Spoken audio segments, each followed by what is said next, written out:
Now, did you raise in court with this judge Rule of Evidence 803.6?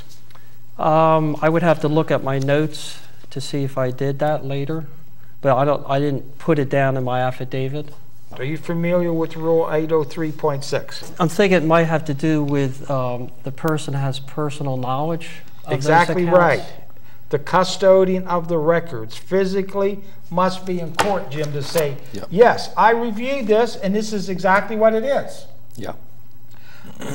But why wasn't the custodian of the records there? Why? That because Chase Bank is no longer the holder of this note. Okay? This note has not only been monetized, but it's been securitized, and now it fits, or where it is at now, it's some Fidelity account now on Dun and Bradstreet, showing that it's in some trust account. It is no longer a debt that you don't have to pay assets, because they never gave you any consideration. And anyway, the holder of the note is sitting on Dun and Bradstreet. They're the investors, and they have to produce the note in order to get paid. They can't. Why? That because what it would show is that the bank never gave you any consideration at all. That you are the lender and they're the borrowers. So what happened now? What else happened in court? Well, at that point, she, after I stated that, she says, well, I'm going to allow these to go in evidence, being Exhibit 1 and 2. And again, I stated right. so her... Objection, right? Right. Okay. Now, let's get to the point now, people. You have to hear this. Now, when the lawyer asked you to take the stand, what did you say? I again said that there's no plaintiff here for me to cross-examine. Right.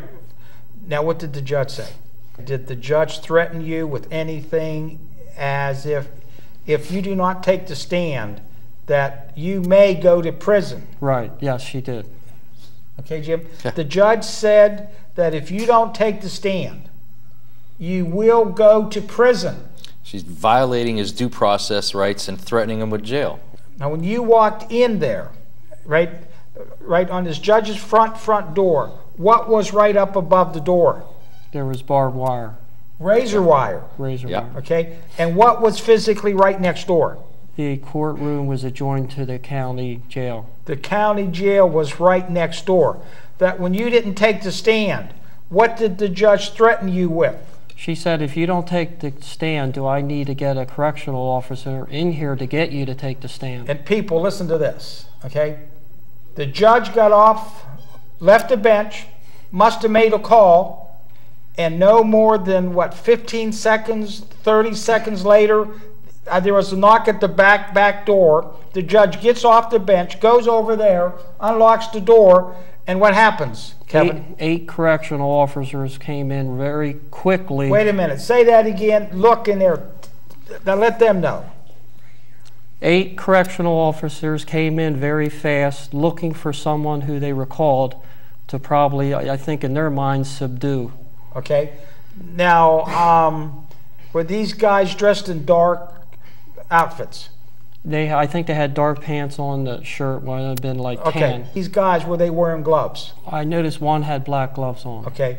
Did you notice any weaponry that they had? No, because I was looking at their eyes. They had a lot of anger. Well, fine. There were witnesses. They stated on the record is that they were guns or tasers. Taser, okay. Yes. Now, how did that make you feel? Well, not seeing that, but hearing that afterwards, of course, you were scared. I was just scared to be in there, intimidated with them, standing all around the whole courtroom. And when these guards came in, were they walking in, or were they doing somewhat of a fast, brisk walk? Fast, brisk walk. And what were their faces like? What was that? Were you intimidated by their facial expressions? Oh yes, very with anger on their faces, looking around for someone who was causing trouble. And with the judge now, let's go back, that the judge ordered you under duress and threat that if you did not take the stand, that you may go to prison. Is that exactly what she said? Yep, she said I may go to jail. Okay. Now, do you believe that that was a valid threat? Did you actually believe that she was going to carry that threat on? Oh yes. Why? Why?